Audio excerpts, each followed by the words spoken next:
Greetings. I'm Evan Swenson. I'm an author and a book publisher. I'm also a member of Author Masterminds, sponsors of Readers and Writers Book Club. Welcome to Readers and Writers Book Club.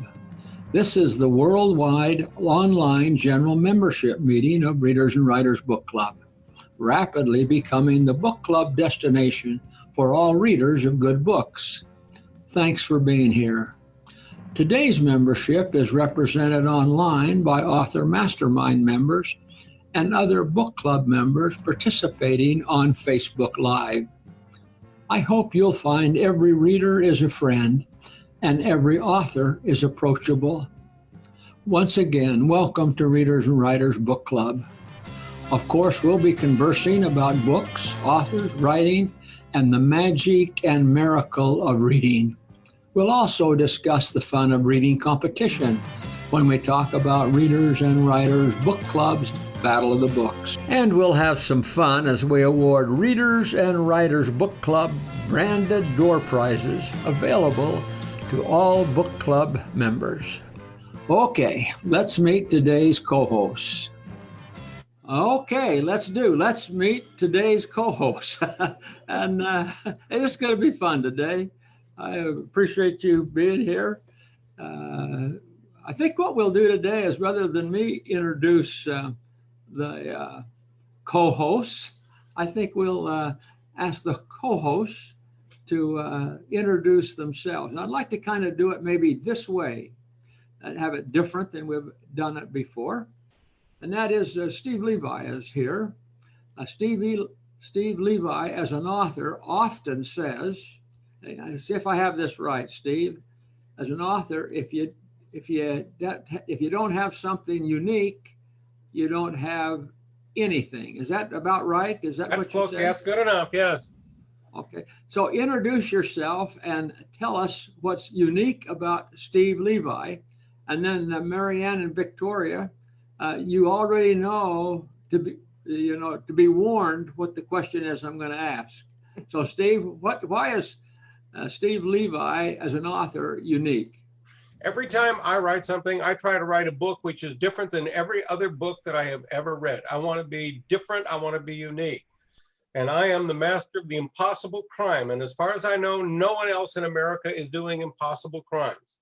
An impossible crime is where the detective has to figure out how the crime was committed before he can go after the perpetrators.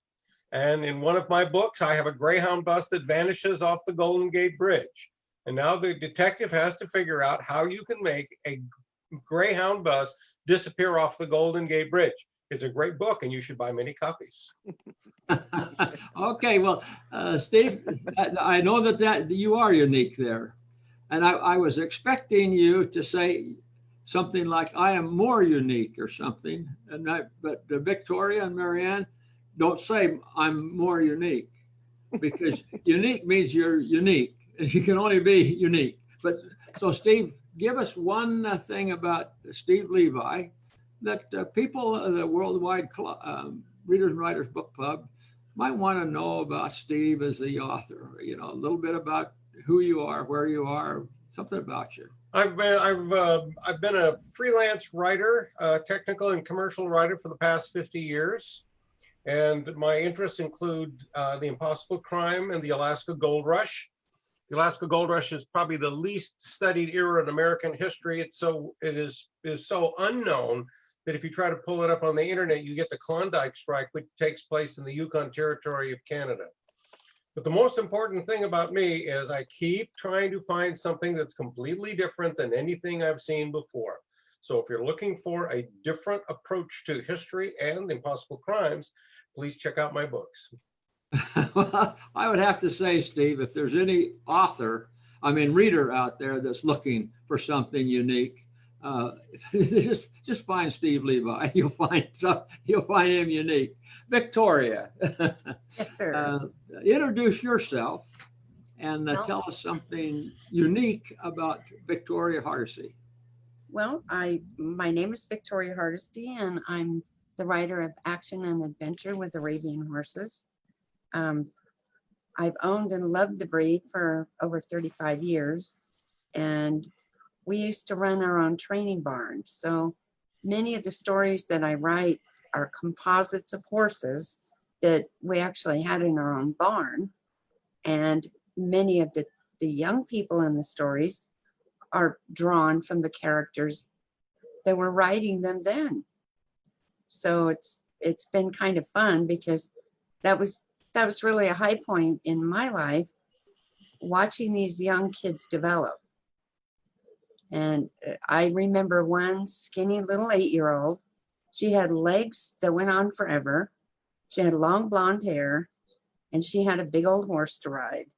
And she worked and worked and worked on that horse. Today, she's a lawyer, and she has 2 children. Her daughter looks just like her. I can't wait to see her at 8. Wow, that's something. So, Victoria, you do not live in Alaska. Steve Levi lives in Alaska. You don't live in Alaska. You live in, No, I sometimes say Oklafornia, but it's California. Yeah. Well, I actually live in the Mojave Desert of California. Really? Yes. The area is a desert preserve, and we live on the north slope of the San Gabriel Mountains that divide us from the LA basin. So we're higher, and the elevation of our ranch is actually 4,200 feet above sea level. So that's why we get snow in the winter and things like that. So you live almost a mile high in the desert. Yes. Yeah, Yes. that is interesting. I'm sure that you're the only mastermind author that lives a mile high in the desert. Yes. Yes. I think I'm the only one of this group that, that does that. Yeah. But Well, thank you, Victoria, for being here today and co-hosting along with Steve Levi and Marianne Paul. So, Marianne, thanks we for know having that me. you're monitoring the Facebook Live over on Facebook and keeping track of people there and comments, and we'll be talking with people on Facebook Live on the Facebook group. So if you're on the Facebook group, write your questions, comments, participate in the conversation, and Marianne will pick that up and make us aware, and she'll comment on it as long with Victoria and Steve Levi. So Marianne, what makes Marianne Paul unique? Well, Evan, that's a really good question. It's hard to follow Steve and Valerie, or Victoria. I'm sorry, Victoria. Anyway, I thought about it. I thought my writing is unique, and what makes that unique is that it's literally a combination of Frank Peretti and Stephen King. So, it's got some great. It's a spiritual battle. These books are all about spiritual warfare, and so it brings that invisible battle to life. And if you understand Stephen King's work, you'll kind of understand why I say it's a mix between he and Frank Peretti, who writes some amazingly good spiritual books. So I don't know what makes me unique. I don't know there are many people that are doing that type of writing. Okay, so you don't live in a high desert. No. And you don't live in Alaska. Not anymore. Let me ask Victoria a question. Victoria, have you ever been to Alaska? No, I haven't. It's been on my bucket list. Yeah, so of this group here this morning, of us 4, you are unique in that. The rest of us have been there. Yeah. Steve Levi and I live there, and Marianne used to live in Alaska. Yes, but I also used to live on the high desert, so I know what it's like, Victoria, to live on the high desert. I used to live in Victorville. You're kidding. No. I'm in Pinion Hills, which is, like 20 miles away. Yes, I know. I used to teach at Victorville Community College. No kidding. That was Victoria's going to say, and I was one of your students. No, it couldn't have been because that was before she was born. Yeah. You could be sweet and say something like that. I would like that, but So, that's Marianne, you immigrated, left Alaska. Yes, I To did. go to Texas. Texas, yes. Yeah. I was born in Texas. Yeah. So for 40 years of my life, which was a lot of it, I lived in Alaska. And I miss Alaska, but I don't miss the cold and I don't miss the dark. And I love being home.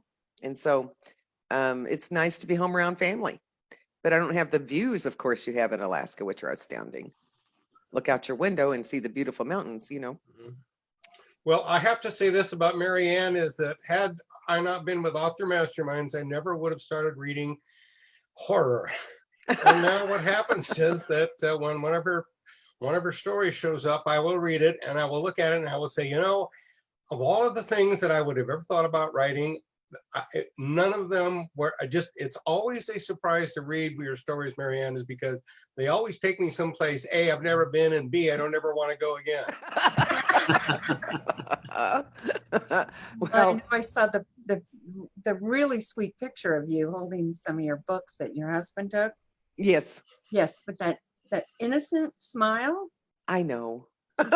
They read your book. I know. People and those books, they just kind of don't go together. I know. That's what I've been told for a long time. People think I look like a Sunday school teacher. I guess I do. So, yeah. But I don't write like one. No. So it's just who I am. I think that's kind of all of us. We are able to write, and especially the author mastermind authors that I know, 17 of them, they're able to write the things that really make them unique. And they bring a personality to the group, unique, and then consequently it makes the group unique. There's no other group like Author Masterminds, which brings us to the Readers and Writers Book Club. It's sponsored by Author Masterminds. So let's just talk about the Readers and Writers Book Club for just a minute. You're all charter members of Author Masterminds, so you've been here from the beginning. And when we established the Readers and Writers Book Club some months ago, I don't know what your vision for the club was then, but if you just tell us kind of what you think about the Readers and Writers Book Club from your perspective now, looking back, and then of course looking ahead as a writer and as a reader. How do you see the Readers and Writers Book Club as far as to members of the club or prospective members of the club, someone that might see the recording of this or even be tuned in to the live on Facebook? What would you say about the book club from your perspective as an author and as a reader? Maybe Steve, maybe lean on you to go first this time. Well, I think the most important thing to keep in mind is that the entire industry of books and entertainment has completely changed over the last 10 years. And 15 or 20 years ago, if you wanted a book, you went to a bookstore, and in the bookstore were the books that the publishers thought could sell, not necessarily good ones, just the ones they thought would sell. This has now completely changed because most of your bookstores are gone. And what you're doing now, instead of having bookstores, you get like the Readers and Writers Book Club, which is a fantastic idea, because now what happens is the readers can come in and they can sample all of these different short stories. The Author Masterminds, we have Impossible Crimes, of course. We have horror, we have dog stories, we have horse stories, we have Christian stories. And so what happens is you can get in and you can sample all of these different writers and take a look at their work and see if you want to read their short stories. And if you really like their short stories, you say, maybe I should take a look and see if these people actually have a novel. Then you can go to Author Masterminds and read a sample. And all it costs you is $3 a month. And that's a heck of a lot better in the old days when you went in and you found a book that you thought you wanted and you paid $17.95 and you got home and it was garbage. And you've spent $17.95. But with Readers and Writers Book Club, what you can do is you can sample all of these different people and it's only costing you the $3 a month. Okay. I'd like to say a couple of things. Valerie went and said a couple of things that I would like to mention to the club, if I can. She said that on the Facebook Live. Yeah, she's got comments over here. One of them was she wanted to know, boy, she said a couple of things that are, and they're all good. Was there a trigger event, Steve, that made you think about a Greyhound bus disappearing off the Golden Gate Bridge? I used to live in San Francisco, and this is many, many years ago. And I kept looking at the Golden Gate Bridge, and I've always been looking for something that's different. And I walked across the Golden Gate Bridge, and I looked at it, and I was doing historical research of the Preparedness Day bombing in 1916. The San Francisco, the Bay Bridge, the Golden Gate was not there at that time. And I kept saying, how is it possible to disappear off the Golden Gate Bridge? And if you're going to do it big time with a Greyhound bus. And I walked around and looked at it and tried to figure out. And it took me a long time, but I'm telling you, somebody in Hollywood, if you get the right kind of cameras, you can make it disappear. Makes sense. She also did say a nice thing about Raven's Cove, which is one of my books. She did say she thought she wouldn't like my genre as well, Steve. But she tried Raven's Cove and she loved it. So that makes me feel really good. And I know Victoria told me that too. And that makes both of you, all of you make me feel good. Anyone who says that, of course, makes you feel good. Oh, yeah, I think I've read two of yours now. And, Ooh. you know, it was, I think I read a couple of Stephen King's, and I read Dean Koontz, which is kind of spooky too. Yes, I like Dean Koontz, yes. And they're kind of fun. I think the one that maybe most motivated me in some of my writing was a Dean Koontz book that he wrote about a dog, you know, and I don't even remember the name of the book now, to be honest with you, but I read that book and I read that book and I read it to death. And then I bought it on audio and I zipped it through tapes, you know, back a ways, you know. So I loved that. And I've read Steve's book, you know, and poor Captain Noonan's. That poor, you know, he's got 10 million bucks gone. He's got a whole bunch of hostages, and he's got a bus that just goes poofy poofy off the bridge. Yeah. And he's got to sort it out and put it together. Plus, there's all kinds of other stuff going on in that story.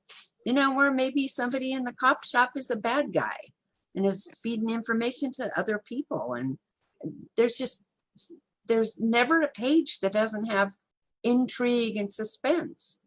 It's awesome. I enjoyed it. Yep. Thank you, Victoria. Valerie I'm has gonna, I'm sorry. I'm going to counsel Marianne and Victoria to not say too much about Steve. Oh, his head gets too big, doesn't it? This Readers and Writers Book Club meeting, because next week at this same time, we're going to have a Zoom meeting with some of Steve Levi's readers. And it's just going to be an open discussion with Steve and the readers. There may only be a couple of readers there, Steve.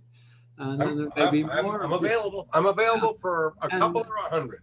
And so some of the questions and comments that Victoria and Marianne might just say now, we'll give you an opportunity next week to, on a very casual basis, readers can come and ask you all kinds of, any kind of question that's, of course, legal and moral.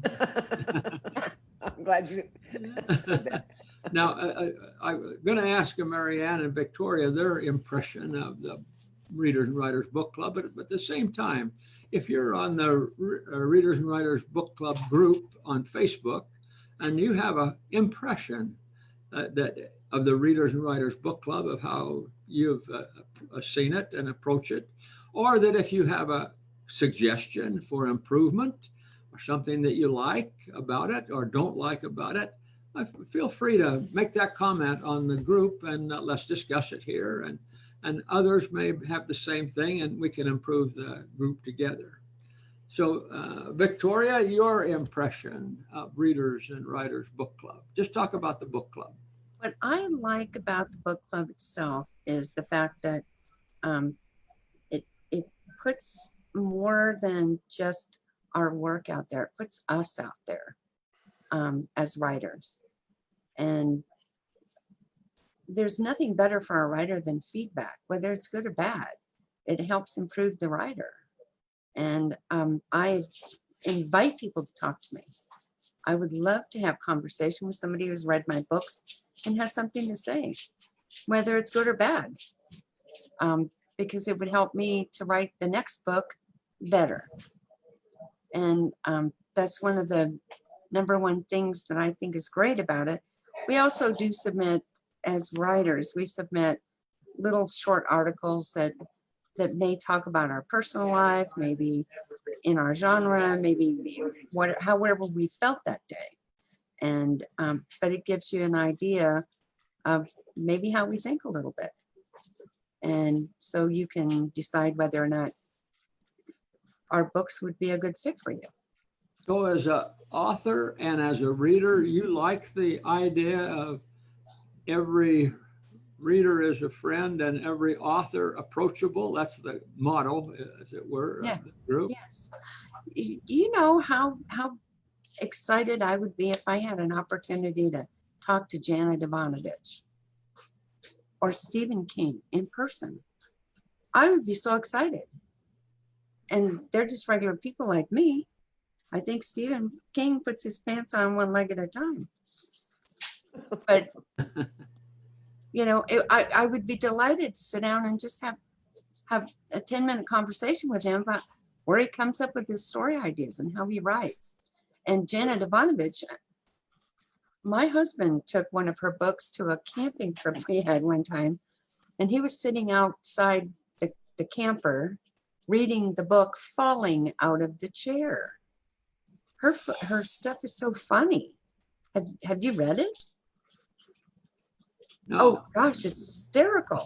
No. Absolutely hysterical. Well, some of it probably wouldn't cut the mustard for publication consultants because there's a little risque stuff some there. Not too bad and it's not too graphic, but it's there, you know.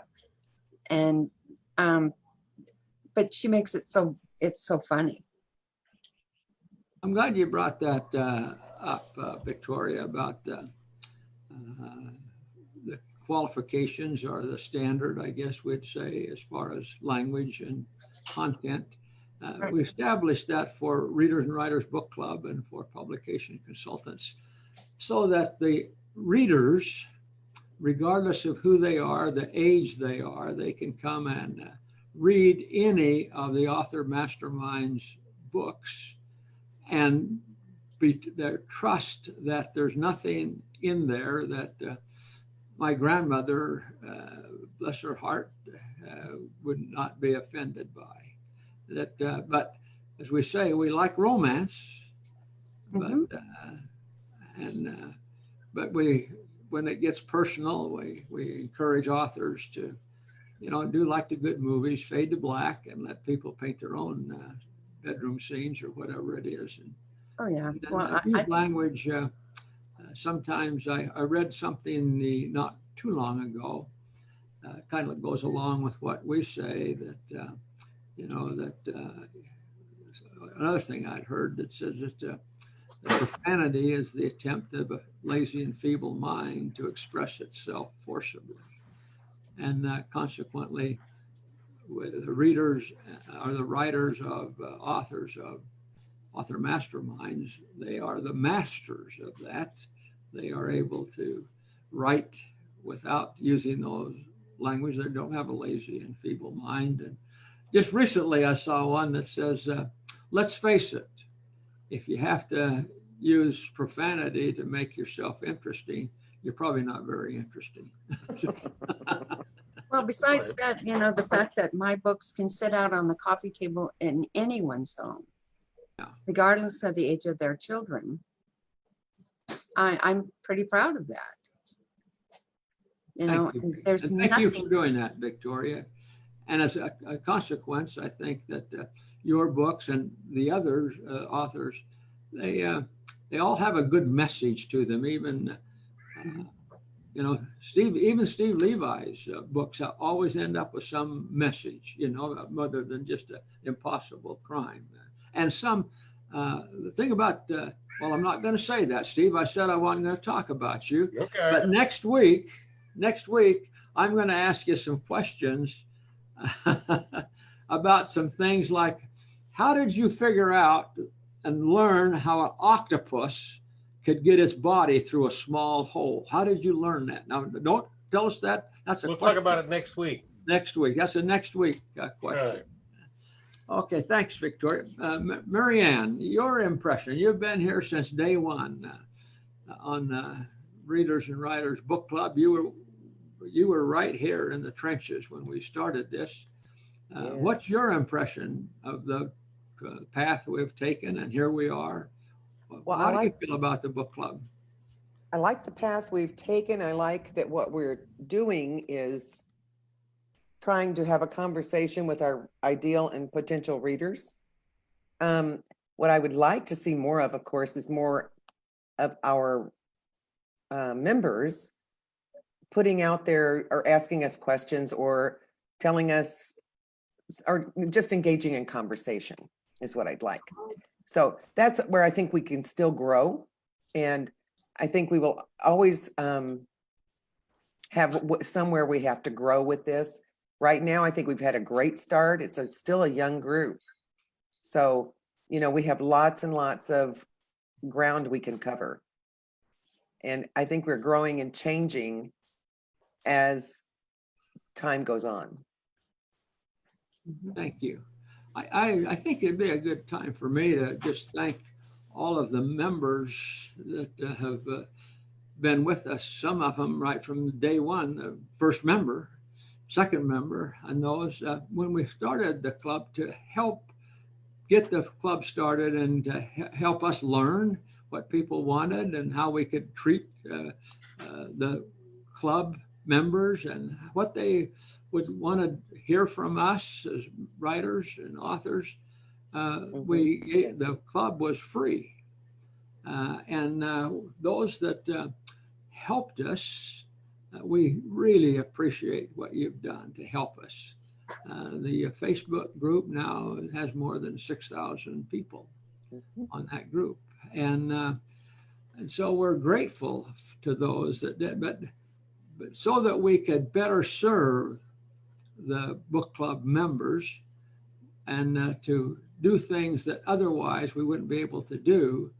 By now we do charge a small fee, and as Steve mentioned, as little as $3 a month. And one of the things then that any member of the club can purchase any of the books of Publication Consultants at 50% discount. And so just, you know, one book a quarter is you get a bargain for your $3. We encourage people to do that. And if those are on Facebook Live and that haven't joined the club, please come and join us. Be with us and help support the club and help the starving authors, as it were. I have a couple of good comments here that if it's a good time to share them. Please, thank you. Joanna Onanik, one of our members of the club, is so kind. She says, hi, everyone. And she thanks you for us for having the meetings. Thank you, Joanna. As far as the book club is concerned, she says, I love the fact that the authors are so accessible to us readers. I think anytime I've made a comment about something, the author was gracious enough to respond, and I really appreciate that. Also, she loves the fact you're just discussing about the content of the books, that there's no graphic sex or profanity, etc. And that makes me feel good because I'm really glad to be in a group personally that I don't have to worry about the explicit cussing and stuff that can go on in some places. It may not offend other people, but it does bother me. It's like, it's just not something, I can't hardly read what somebody's writing when I see all the curse words or something. Like, okay. Some are so bad, you just go through one page and it's throw it away. You know, and you could, like he said, spent $17 on a book.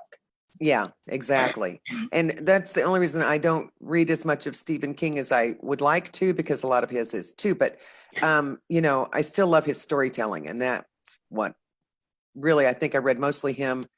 And I wrote 100. One time I read 100 books in 90 days because that's all I could. Well, it's all I could do at the time. And because I was debilitated. But, you know, reading is so important. to the writer. That if I haven't read enough recently, and I can tell as a writer, if I don't read enough, it's hard for me to write. The rhythm's not there. And I don't know what reading does for me, but it's like a music rhythm almost to a writer, for me. Yeah. That's one thing, Marianne, that I've noticed about all writers that will, if we start talking about that, they all say the same thing. If you want to be a good writer, be a good reader. Yes, they do. And I've got Valerie, and I also have T. Martin O'Neill is out there. I thought he was going to join us on here today, but no. So T. Martin O'Neill wrote, he loves horse and dog stories forever. But thanks to Readers and Writers Book Club, he's been truly blessed to get into several other genres.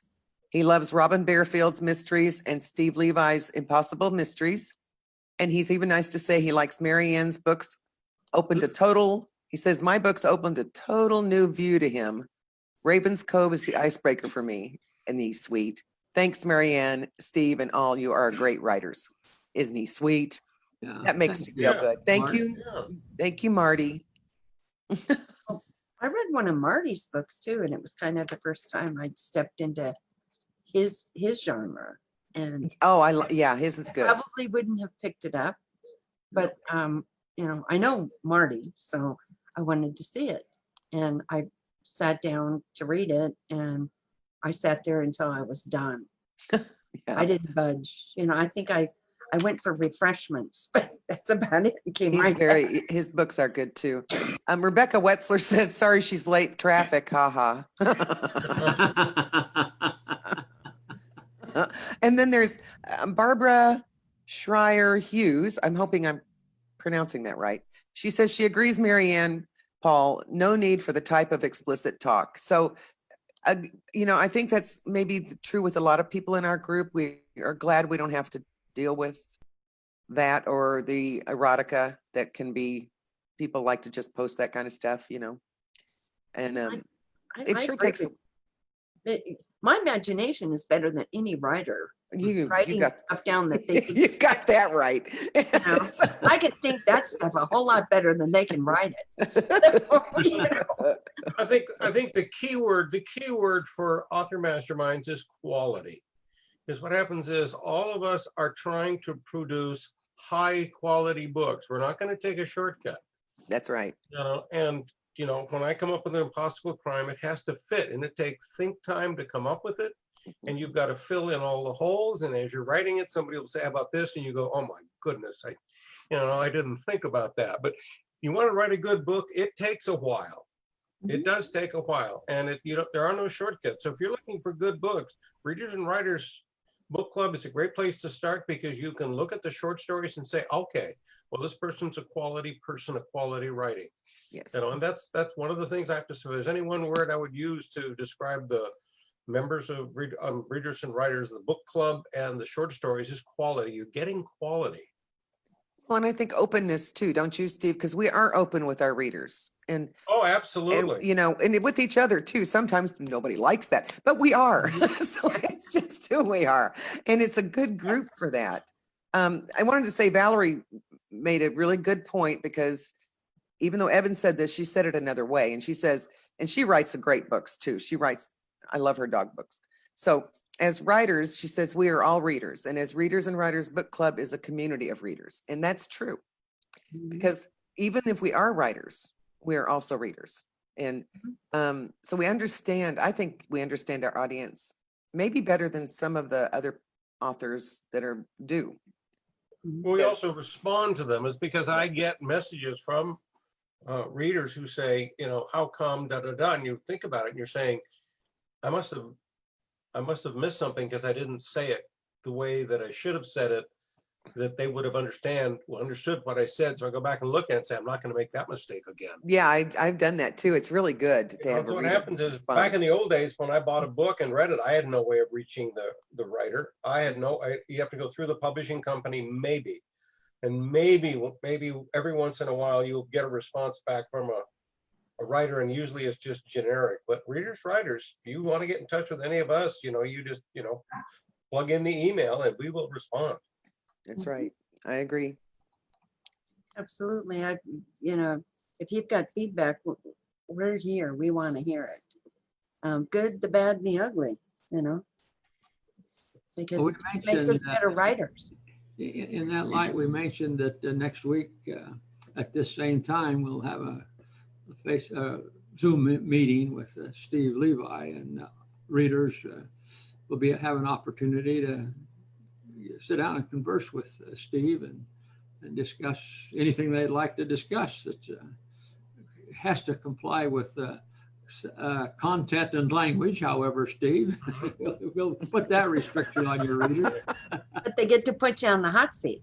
Yeah, but if there are readers out there that would particularly like to have a discussion like that with one of the authors, just let us know, because we can put that together. And if there's authors the same way, if any of the authors of Author Masterminds would like to have a conversation with their readers, we can do the same thing. It doesn't have to have a whole group of people. It could be two. Yes. This is Some of something the I'd like to do. conversations are- I would like to do that sometime, Evan. I'm pretty sure Yeah, I would too. Victoria would That'd too. be fun. I'm really looking forward to Steve's next week too. Because So any other comments over there? yep, there are. Virginia Swinson. You might Oh, I know her. That's my sister. Yes. My little sister. She says she so appreciates also that there's no explicit talk.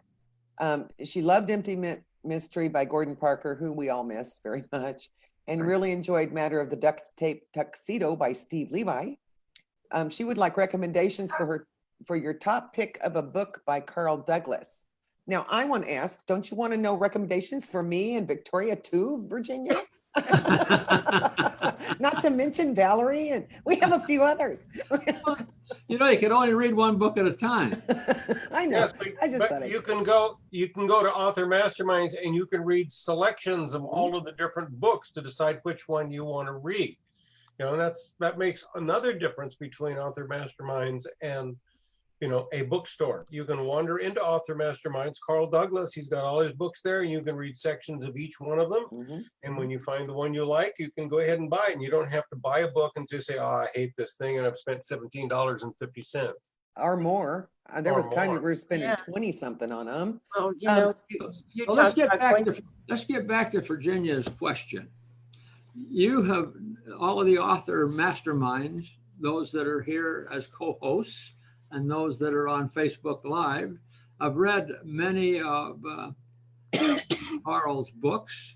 I guess we'd probably have to ask Virginia first what genre she really likes, because Carl Yes. writes a lot of In a genres. lot of genres. So Virginia, what you liked? Empty Mystery. I know she liked that. And like of course, mysteries, the yeah. author is now deceased. He Yes, passed I away miss him terribly. more than a month ago, and we miss him. Oh, we really miss Gordon. Well, really do. Well, Virginia did come back and say, well, she already knew something about all of us. And so she said, Steve, she'll try that going on, I think, and looking at everybody's books. And Rebecca just said Gog and Magog is very timely. So that is a Carl Douglas. It's one of his books.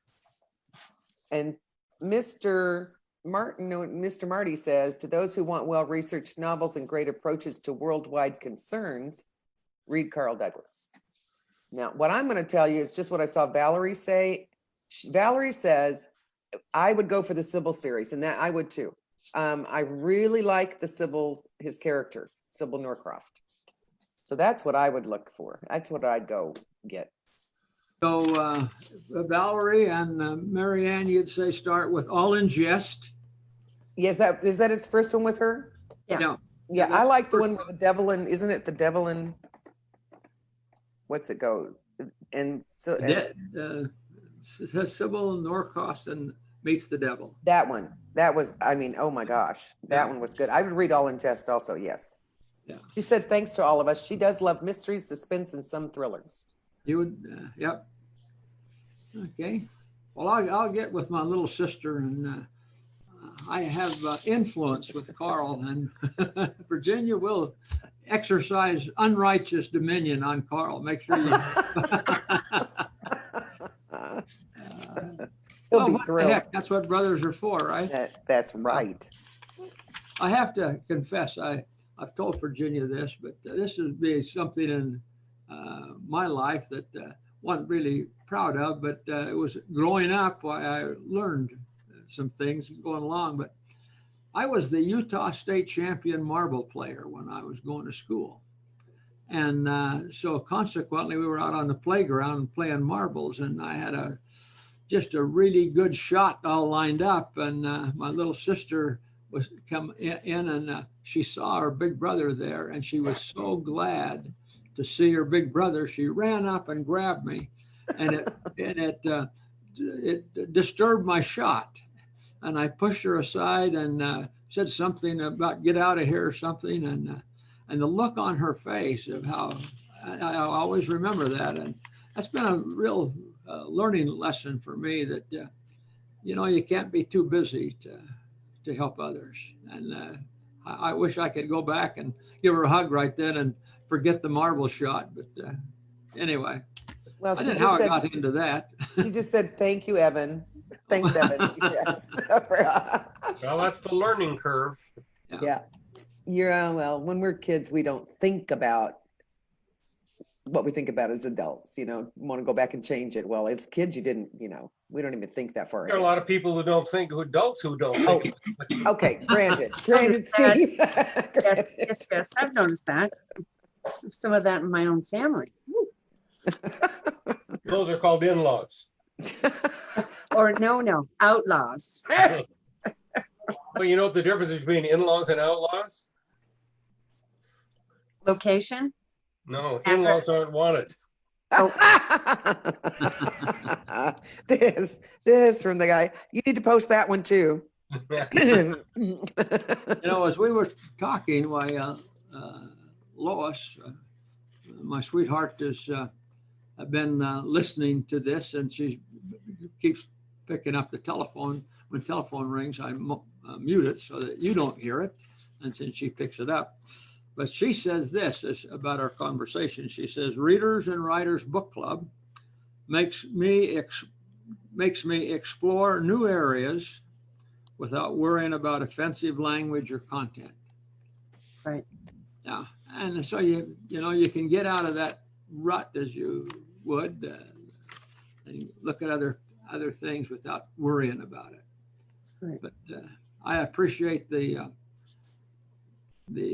way that the authors write about those things that otherwise would be take the low road. The authors take the high road, and boy, it's nice. It just makes you want to keep reading. You don't want to quit. And of course, if you're reading Carl Douglas's, some of his books, you don't have to quit because they're big. keep going. Well, if you like a big book, Virginia, Drag you along for sure. Yeah. Well, I just like the fact that my books can sit on any coffee table anywhere and nobody's going to find it offensive. So Your sister says about her big brother that you're a great author, for sure. Yeah. Yeah, but the one Evan. thing I would advise all readers and writers to be careful of is if you have a hard time with horror and murder, stay away from Marianne Paul. Would you stop? Especially around bedtime, because it's kind of tough to read some of her stuff and then close your eyes. But none of that it's not done for horror's sake. You know that, right? Right. This is actually not done. When I write what I write, and it's hard for me to even write it, it's not for horror's sake. It is to show the true battle between good and evil. And the true battle between good and evil is not pretty. There is no such thing. It's not pretty. So one thing that you have said, though, Marianne, is that good always conquers. it does. In my opinion, it does. And there are times it doesn't feel like it does. And that can be true in some of my books, but it does always prevail. Well, that's how we're here, because if evil had prevailed, but we wouldn't be around. So I agree with that, because over the long run, good overcomes evil. it does every time. It takes a while. Yes, it can take thousands of years, but it does happen. So Well, let's put this out. Wanted to remind everyone that we got the new home on the internet for readers and writers. And that kind of set us back a little bit as far as the Battle of the Books. We had one, and we're going to have another one. We haven't got the date set because now we got the home for it, and that made it. We're going to make it a lot better. But we will have the readers and writers, or the readers and writers Battle of the Books, and we'll be announcing that to all of the members participate in the Battle of the Books. That's going to be fun. Changing the rules just a little bit. That's going to make it more exciting, and people will be able to participate easier and better. And I think that's going to be better. And so we're learning as we go along, and we appreciate the readers' comments and the help and assistance. We are, of course, going to have opportunities like we are going to have next Tuesday with Steve Levi, and opportunities for readers to, become personally acquainted with the authors and sit down and chat with them. So as we kind of end the time today, is there anything that anyone here, as you co-hosts, or online at Facebook, that would like to kind of sum up anything that you'd like to express relative to the book club? We've been talking about the book club today, specifically. Anything that you'd like to add to the discussion that would read a book, change your life. Amen. Yeah. Yes, they can. Books take you places you'll never go, show you things you've never seen, and let you do things you've never done. I like that. I just remind everyone that as part of being here at the meeting, why we do have some door prizes.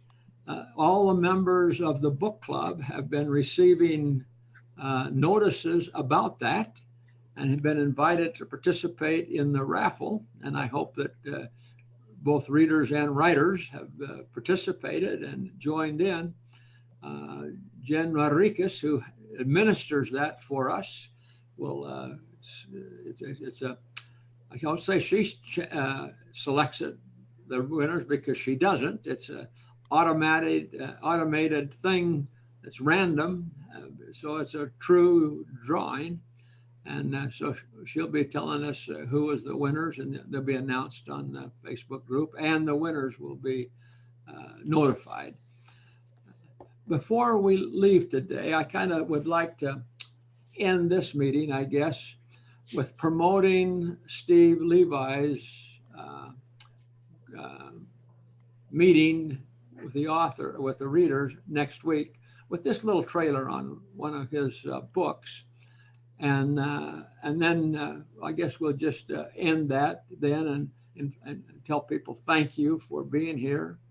And we'll look for you next month. Next week. We'll kind of end it there. Yeah, next week first. Next week. We'll see Steve next week, but the membership group will be next month. Okay. Right. So here we go, Steve.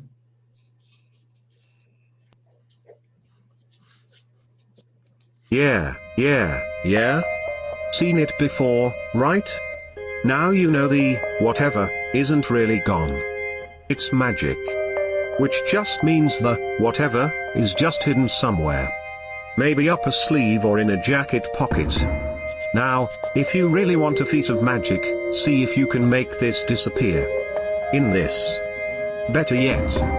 Can you make this vanish off the Golden Gate Bridge? You want magic? Okay. See if you can figure out how the perpetrator's done it faster than the detective. Enjoyed the newest genre in mystery writing, the impossible crime, where the detective has to solve how the crime was committed before going after the perpetrators. After all, an armored can't really disappear in a tunnel or a greyhound bus vanish off the Golden Gate Bridge. But then again, it's magic brought to you courtesy of Author Masterminds, where every reader is a friend and every author approachable. Okay, Great. well, thank That's you. great. We really, again, appreciate everyone being here today. we'll just say with this, we'll just end saying until next month, we have the worldwide meeting of Readers and Writers Book Club. Keep in touch. Keep in touch with us and keep in touch with each other, and stay safe. And in the meantime, See you we'll on see the you then. page. Goodbye. Thank you.